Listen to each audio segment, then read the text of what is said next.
hoping maybe to make it into the city and join you, but we'll see. Rabbi Hecht, I'm sure he needs every person he could get for a minyan here. So. Okay, that'll be a nice surprise. Mm-hmm. We'll see what happens. Yes, happy to traders, 27th yard side, and the Rebbe coming up, the third day of Tammuz. And you know what happened in Jewish history in the third day of Tammuz? Something very dramatic, something very special happened almost 3,330 years ago, approximately. The miracle of Joshua stopping the sun.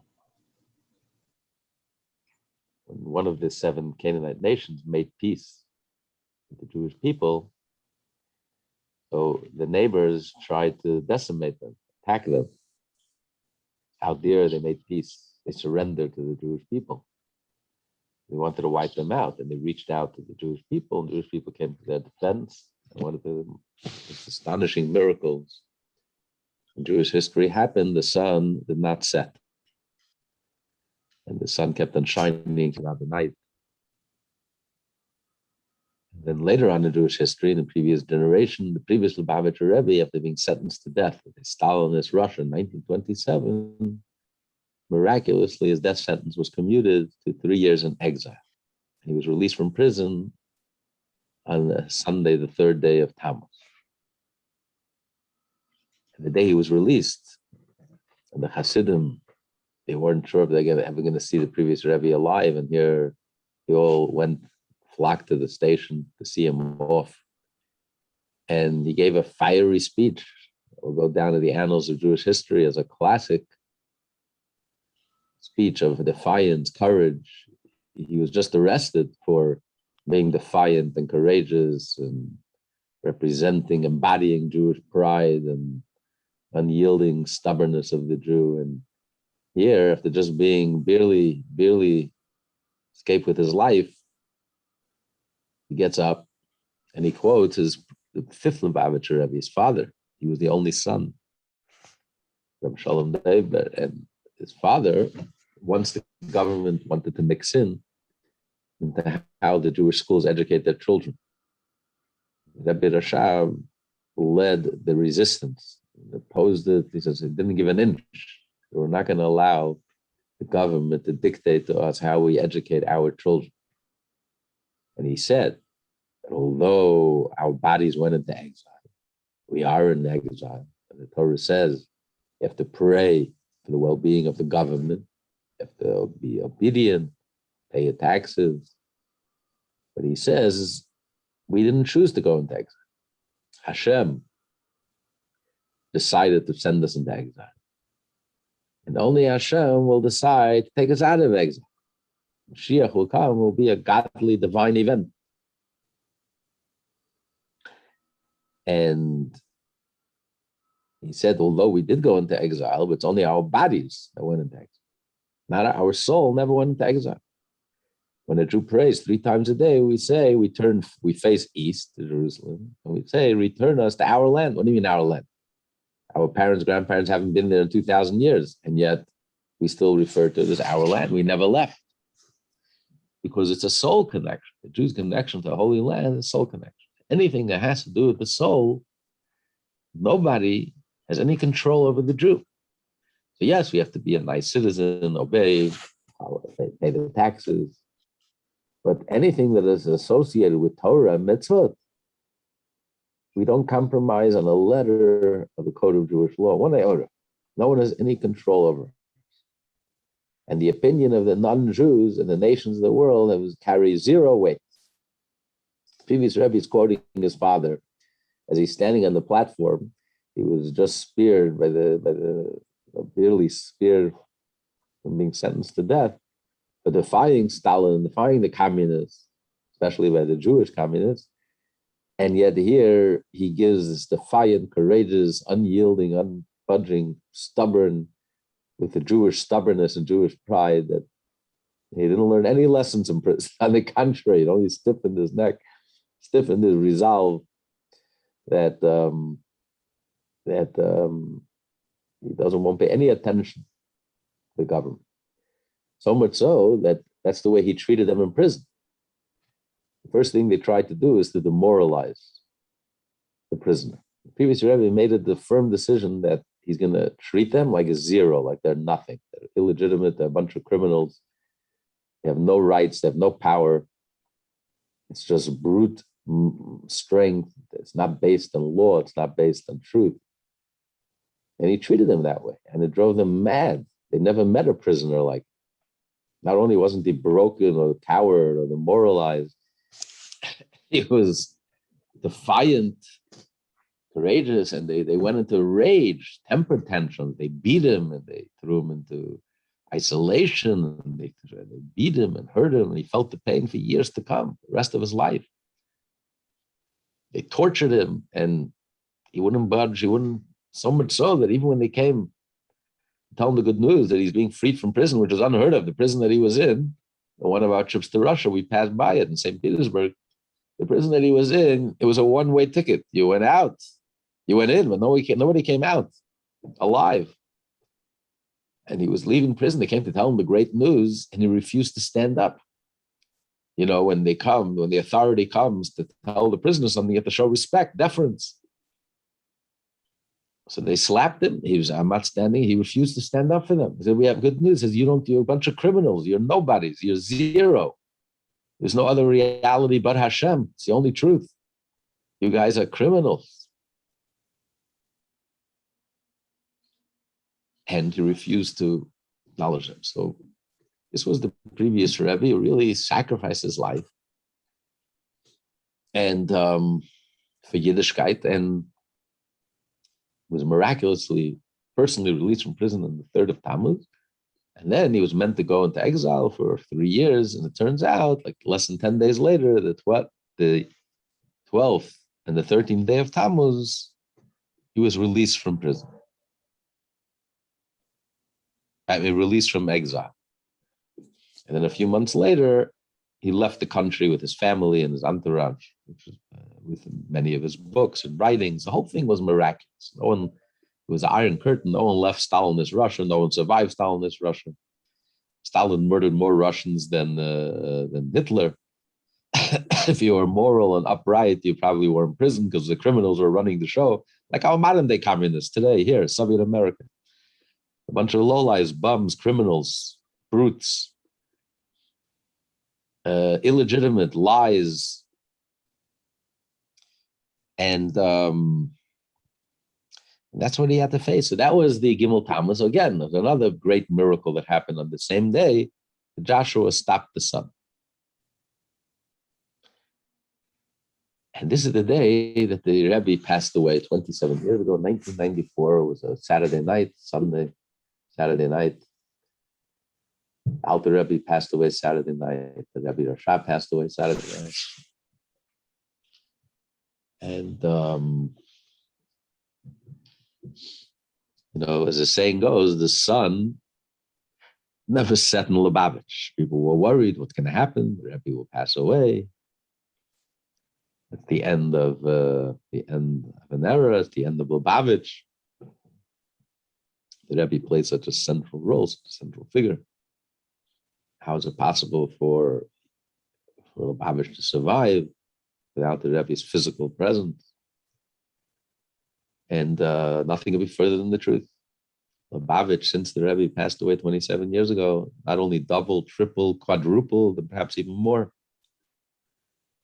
Its influence is greater than ever. Its reach is even greater than ever. And the new polls or studies, they just discovered that Chabad has a larger reach than Reform and Conservative.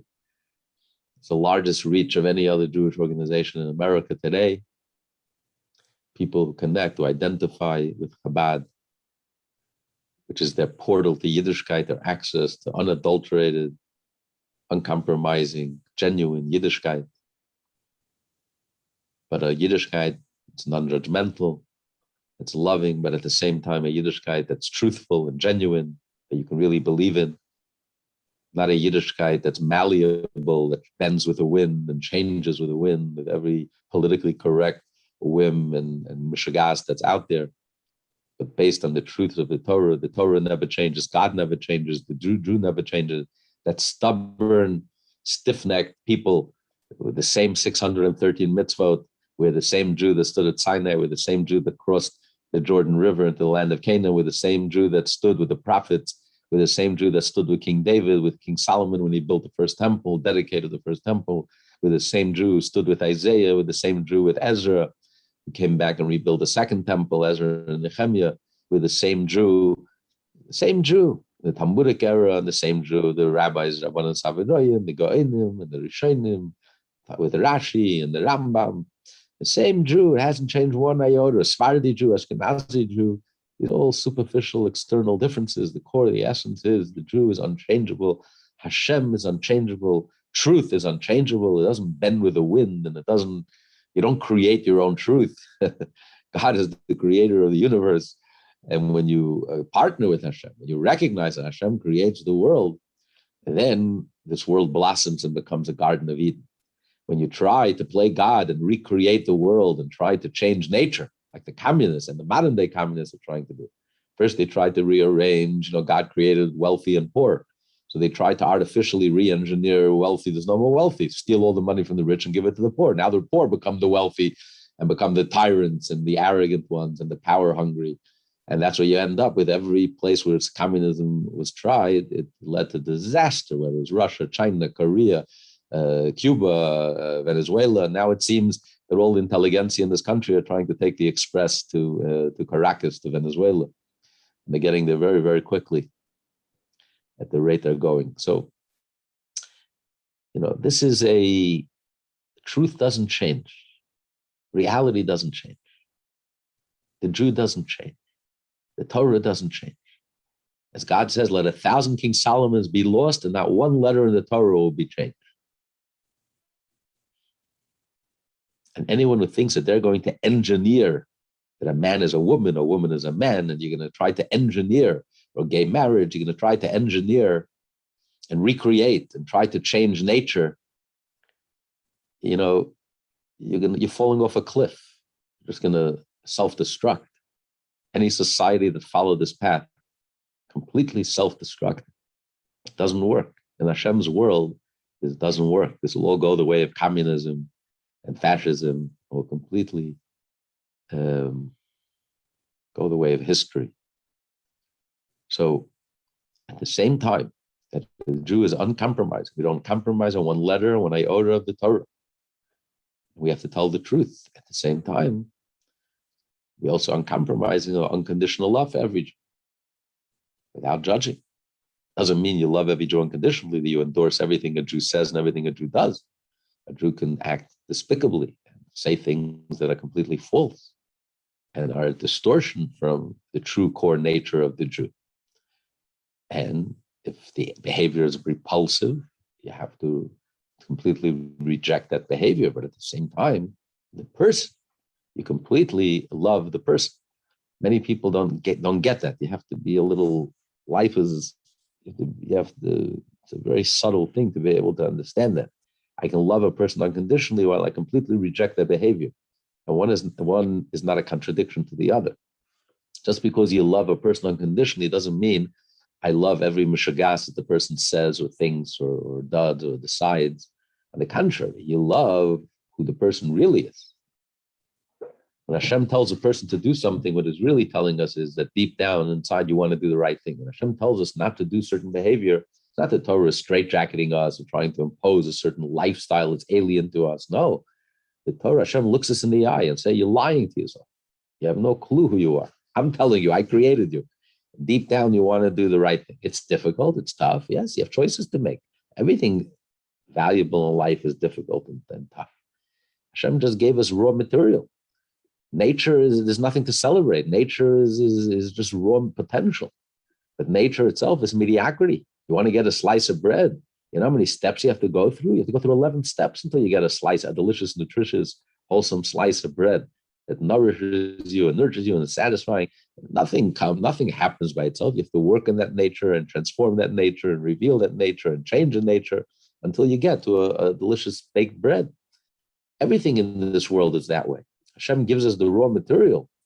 But if a person insists, this is my nature, And I want to be natural, like the animalistic. I just want to be natural. I want to be proud of who I am and celebrate my natural tendencies. This is a recipe for self-destruction. This is a disaster. This is mediocrity. This is so unimpressive. For thousands of years, we were not proud of who we are. We're proud of what we could become, not who we are. The raw potential and what we do with that potential. You can turn it into rocket fuel that can lead you to outer space. It can lead you to the highest highs, the highest heights. But that's only if you channel that energy and focus that energy and sublimate that energy. Then you can soar. A person knows that to sublimate his sexuality, that powerful, profound, and deep energy, but knows how to sublimate it and to guide it and to direct it and to elevate it and to channel it. You can reach the heavens itself. But if you just surrender to your base instincts, eating junk food and living junk lifestyle, and falling for all the modern day Bernie Madoffs, the only difference is Bernie Madoff tried to steal all your life savings. But here, all these used car salesmen, these shysters and tricksters are stealing the souls of our youth, teaching them all this nonsense, trying to live out their 12-year-old adolescent fantasies instead of teaching them what real life is, living a real life, a meaningful life, a life that differentiates between the real deal and the cheap imitation, between love and lust, intimacy and eroticism, the difference between fame and honor, the cheap imitation, fame, and the real deal honor, the difference between fun, mindless fun, and joy comes from within. The difference between craving, constant craving, endless, senseless, which is a fast track to the grave, versus hunger, real hunger. We learned the real meaning of hunger, and a hunger for knowledge, and a hunger for life, and a hunger for intimacy, and a hunger for growth, and a hunger for truth. Hashem gave us two paths. And he gave us the wisdom to be able to differentiate, distinguish between the snake oil salesman, which our media and intelligentsia have become, literally snake oil salesmen, are literally selling our youth down the drain, down the tubes, destroying their lives, turning them into soulless, absolutely meaningless and nihilistic way of life, which only leads to depression and nothing good can come out of this. Versus the Torah that uplifts, that inspires you to change. You can say, well, it's a miracle. How can I leave a Jewish life? It's not realistic. So the miracle of third day of Tammuz reminds us that the impossible, the Jews were chosen to do the impossible. As they say at Chabad, miracles we do instantly. The impossible takes a little longer. Okay. Why did God choose the Jewish people if not to do the impossible? To lead a Jewish life, you can argue it's an impossibility. So is stopping the sun an impossibility. But that's what led to the conquest of the transformation of Canaan to the Holy Land of Israel. The Rebbe's program seemed an impossibility. When the Rebbe started in 1951, 5,000 Chabad houses, this is like starting with nothing, literally nothing.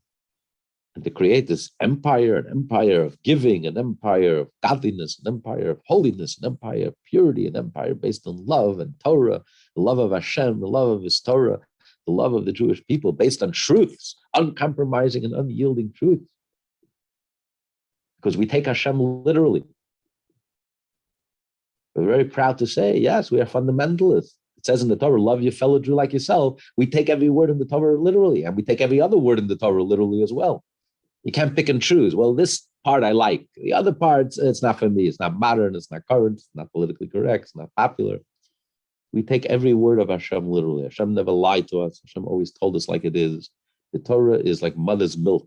3,333 years. The Torah is as genuine, as truthful. Hashem loves us, cares for us, creates us, sustains us, knows us better than we know ourselves.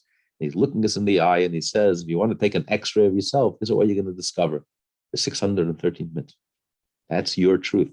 That's your core. That's your essence. But you have to have the wisdom to choose, to wake yourself up. Instead of living a pipe dream, and a nightmare. Live reality. When you learn Torah and do mitzvot, you follow the code of Jewish law, you live in reality. When you deny the code of Jewish law, that's the nightmare. That's the delusion. So they say the difference between the neurotic and the psychotic. Neurotic builds castles in the air. Psychotic lives in them. And the psychiatrist collects the rent. So unfortunately, people are building castles in the air, living in the air. And then when reality comes crashing down on them, they just can't handle it because they live in delusions, a total bubble, totally divorced from truth, from reality, from emes. So the Torah, this is the realistic program. And the proof is here. We're still here, 3,333 years later. Everyone else is footnotes in history. All this modern angst is going to go the way of history. It's like a flash in the pan. It's nothing. Where are the mighty Romans today? Where are the mighty Greeks? Where did they go? And the Greek society was a very gay society. When the Romans started with that, it disappeared, finished, ended, crashed, collapsed. Doesn't work. There's no reality to it, just bankruptcy. When you follow the Torah, you build a Garden of Eden. So if it's miraculous, so be it. It takes heroic courage, so. But that's why it's so satisfying. To have the wisdom to be able to choose, not what's politically correct, to choose what's emes, what's real, and to be tough and to be firm and to be proud and unshakable. Don't bend with the wind. Don't be like an easy klapte shaina, like a lulu that's shaking on all sides. But have a backbone. Be true to ourselves, true to our principles, true to Hashem, true to His Torah. And this is the spirit. With the spirit, anything can happen. You can conquer, the sun can stop. Previous Rebbe's released from certain death, from Stalinist Russia, 1927, which was unheard of. And Chabad, the sun never sets. Chabad continues to grow, thrive, flourish. Its reach growing from minute to minute. Another Jew, another mitzvah, another good deed, another reality. A mitzvah is real. And the mitzvah are forever. And the mitzvah accumulate. While evil decreases. Like the bulls in the holiday of Sukkot, they just get less and less. They diminish. They become more and more lifeless, soulless. They just go downwards. It's a downhill all the way. Versus Judaism, it's climbing. It's uphill, getting stronger and stronger with each passing day, each passing week, each passing month, year. It's just intensifying, deepening, broadening, expanding, more powerful than ever, more joyful than ever, more passionate than ever, more genuine than ever. We appreciate it more than ever. It's deeply rooted. Not only isn't it going anywhere, on the contrary, it will sweep the whole entire world. Where the whole entire world will become Torah world, the Mashiach world. And it's happening as we speak. And we are the agents. Every Jew is the agent that makes it happen. We are in the front line. So you have a choice to make. Mashiach is literally a minute away. Are you going to have the wisdom to roll up your sleeve and join 3,800 years of Judaism? You're going to join with the patriarchs Abraham, Isaac, and Jacob, and the matriarchs Sarah, Rebecca, Rachel, and Leah, and Moshe, and your grandparents and great-grandparents, and your bubbies and zadis? Or are you going to follow these snake oil salesmen who are leading you off the cliff? You have to have the wisdom to make a choice, because the time is now. And you won't be able to change it. Once Mashiach comes, it's going to be too late. History is written. It's etched in stone. You made a decision. Which side were you on? Were you from the fools? Were you from the delusionary ones? Were you completely living in this false bubble? Or were you on the front line, fighting the good fight, on the side of Hashem, on the side of the Jewish people, on the side of the Holy Land of Israel, on the side of His Torah, and the side of loving every Jew like yourself, literally? It's a choice you have to make. And no one can claim ignorance today. Well, I didn't know. Sorry, the choices now are very stark, Very clear. Can support Hamas? Nazis who throw missiles against women and children? And you're criticizing and maligning your brothers and sisters? You have the soul of a Nazi? How could you embarrass your mother and your grandmother and your grandfather and your bubbas and zetas like that? What are you going to answer after 120 years? They raised a little Nazi? You don't have the wisdom to figure it out just because the New York Times says you can't think for yourself? You can't figure it out what's right and what's wrong here? You can make a comparison between Jews who are defending themselves against this Nazi warlike crime. Millions of people with their babies are running to shelters, have a 5-second warning, traumatized for life. Only by miracle we don't have more casualties. And to argue, well, it's not equal. Only 10 Jews died or 8 Jews died. That's your criteria? You don't see the difference? Are you so brain dead? Are you so soulless and morally evil, decadent, completely corrupted that you don't see the difference? I'm sorry, there's no more excuses. You have to be able to distinguish between pure propaganda, communist type propaganda, which would make Hitler proud, make Stalin proud, versus thinking for yourself. You can't distinguish who's right and who's wrong. I'm sorry, no more excuses. The time has come to choose a side. Are you on the side of righteousness, of goodness, of kindness, of emes, of morality, of ethics, of Torah, of truth, of Hashem, and 3,800 years of Jewish history? Or are you on the side of Hitler and Stalin and Arafat? Which side are you going to choose? It's a dilemma for you. It's a question. You can't figure it out. Shand.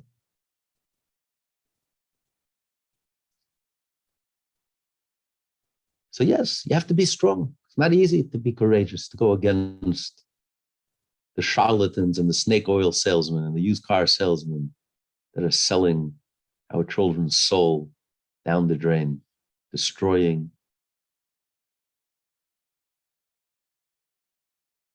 their innocence and their purity and their wholesomeness and goodness and kindness.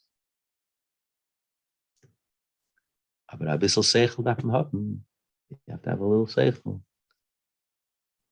to figure it out. You have all the tools that you need to figure this one out. It's time to wake up. A second before Mashiach comes, choose the right side. Make a decision that you will never regret. You'll be proud of forever and ever. And you're going to have to face your bubbies and zaydis. You're going to have to face Hashem, the Creator. And have to face yourself. So it's a very powerful day, a very meaningful day. And anyway, to be continued. We're going to celebrate a whole Shabbos, have a Friday night dinner, and a special Kiddush. So hopefully you'll join us. I just want to wish you a wonderful Shabbos.